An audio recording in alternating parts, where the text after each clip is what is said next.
So why it is called silent threat in our group of patients which we are managing in neuro rehabilitation, that is a spinal cord injury, is because at some point of time you will find about 10% of patients don't know when they have a thrombus, and that led to the PE, pulmonary embolism. So there is a Virchow's triad for to decide about this thromboembolism, which is immobility venous stasis, and it is quite common in the patients and the immediately after the injury, post injury, and the patient is paralyzed and bed bound, not much activity is there, post operative, post surgeries. It is quite common. One of the reasons for this immobility is, suppose if a patient is paraplegic and immediately there is a reduced muscle contraction that helps the blood flow in the legs. So that is compromised, that will definitely lead to immobility causing the venous stasis. And the vessel injury, which is because of the trauma or the surgeries or damage to the blood vessels, that can is quite common, especially in traumatic injuries. Other is the hypercoagulability and coagulability, especially after the surgeries, and that coagulation is there. The issue with our patient or the spinal cord injury patients is it is silent. Silent is most of these symptoms of the thromboembolism presents with pain, some immobility will be there, some swelling will be there, redness will be there, which patient cannot inform us. So, from that point of view, it is the importance of the doctor who is involved in the management of acute spinal cord injury and the rehabilitation. They have to proactively find out what is the cause it. And most commonly, it happens within the first year, 1 year of the post injury, and it is quite common. And 8 to 12 weeks of prophylaxis is definitely. What are the clues if there someone is having deep venous thrombosis?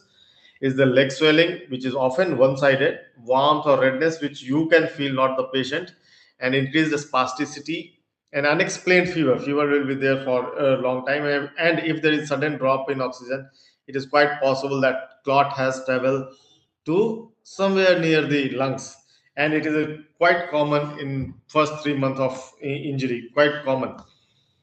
And so first 3 months is very crucial from a DVT prophylaxis point of views. So how to diagnose this DVT? The diagnosis is has to be there. The screening but through the ultrasound is quite common. D-dimer test is something that helps. And if at any point you find that there is a sudden desaturation, breathing difficulties, and all, always suspect to get a CT scan done, which can show the emboli in the lungs. So you have to keep finding out what are the problems and what can lead to it. If there is examination around the abdomen and lower abdomen trauma is there, then definitely that risk has to be there. So what are the preventive measures that can be done if someone is diagnosed with a or at risk, not diagnosis, at risk of DVT? First is the anticoagulation with heparin or enoxaparin, and it should be usually started as early possible until unless contraindicated. And mechanical methods, compression stockings, and intermittent pneumatic compression devices has to be used, and early mobilization or the passively movement. Now, two things: anticoagulation, heparin, how long to give, and when to stop. This I will discuss later. Come to the mechanical methods or the compression stockings or intermittent pneumatic compression devices. This compression stockings, whenever you are prescribing, you have to keep an eye, because our patients are not going to tell you about they have a sensory loss. So if there is any pain or like that, that has to be taken care of. Now, whenever you are prescribing a compression stocking, there is always a risk that if it is not of a proper fitting of, or it is too tight, then you will see some marks on the lower limb, and that mark is a sign that this patient can be getting pressure injury because of these stockings.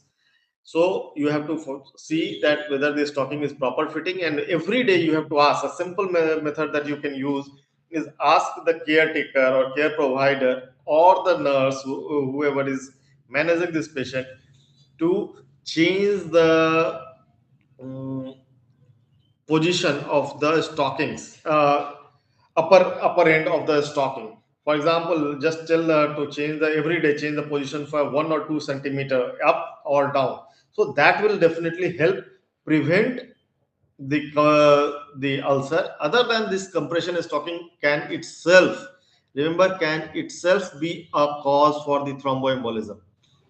Why? Because there will be compression of the veins, blood vessels, and already paralyzed muscle is around. So you have to be cautious. You have to be careful about the compression stocking fitting and type, and whether patient is comfortable or not. So whenever patient is on compression stocking, he or she has to be monitored daily. That is very, very, very important.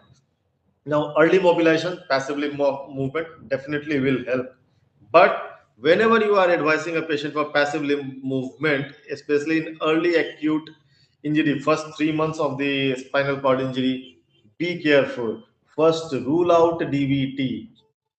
If necessary, do the screening of all patients for the DVT in first 3 months. If you have a patient has come up to you for the rehabilitation. Else, what will happen in the moment you, if there is any clot around and you start the limb movement or passive range of motion exercises, this clot may travel to other parts, and the moment it starts going to higher up, you are in trouble, patient is in trouble. So always keep this thing in mind. Now, which type of patient, which neurological level of injury patients are more at risk of DVT or pulmonary embolism? It is the thoracic level and above. But those who are at have injury lower than that, it is unpredictable when he or she will have. Anyone, any patient, it is unpredictable whether when he or she may have PE. It can be silent or it can be any time, but commonly it has been seen thoracic level and above. Yes, there is a risk of more risk compared to the lower level spinal cord injury to have the um, thromboembolism or clot formation. So what is the prophylaxis to be given? Low molecular weight heparin 8 to 12 weeks post injury, and distal lower extremity pneumatic compression with the garments during the first 2 week after injury. It is mandatory. Only thing is, with the garments or the pneumatic compression, you have to monitor the DVT risk and have to keep advising the stockings how to be used and when to be used, because stocking itself can be a contributor to it. So too tight stockings or too loose stocking is not going to fulfill your purpose. So better to have a proper fitting stockings there. Sometimes you will go to the ward and you will see something hanging from the foot end, and too loose will be there. So keep an eye on it. Another thing with this stocking, pneumatic compression stocking, is the risk of some boils or some skin allergic reactions will be there because of the sweating and all. So those allergic reaction or dermatitis features has to be monitored every day. This stocking has to be changed, and has you have to monitor the skin of the limb wherever pneumatic compression has been given. Whatever the situation is there, and same pneumatic compression or the stocking can be used. Only thing is, there should not be profuse sweating, or if it on the bed, there should not be too much hygiene has to of the stockings has to be maintained. So treatment, if someone is diagnosed to have DVT, first thing is prevent the progression and recurrence of thrombosis, and whatever anticoagulation you are giving, it has to be given for the 6 month. What next? After 6 months, if there is recurrence or of the and the recurrence of the DVT, then definitely, if there is any such chance of recurrence of, then it has to be given indefinitely. So remember this thing in mind. It has to be given indefinitely. Now comes the IVC filter that is commonly used. First thing, when to use: if uh, the DVT is higher up and there is failed anticoagulant prophylaxis. Always remember, failed anticoagulant prophylaxis. So anticoagulant prophylaxis is very, very, very important in patients with a spinal cord injury. And if patient develops DVT despite adequate anticoagulation and the prophylactic measures, then definitely one should go for inferior vega cava filters to be applied, and thromboembolus within the IVC. If thromboembolus is in the IVC, definitely go for IVC filters.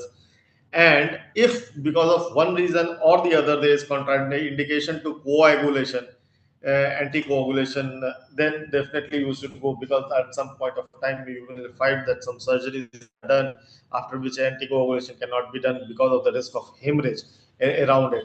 So these type of patients definitely will need it. And if there is any risk of hemorrhage or thrombocytopenia, definitely IVC filter is a better option.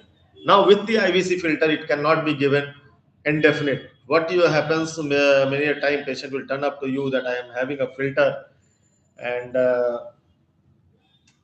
yeah, I am having a IV filter for 6 months. Never, never, never promote it, because this IVC filter may itself become a center uh, for thrombus to accumulate and start producing it. So ideally, it should be removed within 8 to 12 weeks. And if no thromboembolism has developed, if thromboembolism has developed, then embolus has to be removed during the with the IVC. That is better to be done by the CTVS or vascular surgeons are the best person to decide. So that's all for today. If there is any question, especially if silly questions are should always be there in your mind whenever you are planning for it. So these are the basic things, but yes, detrimental, and you have to keep things in mind. So, any having any question?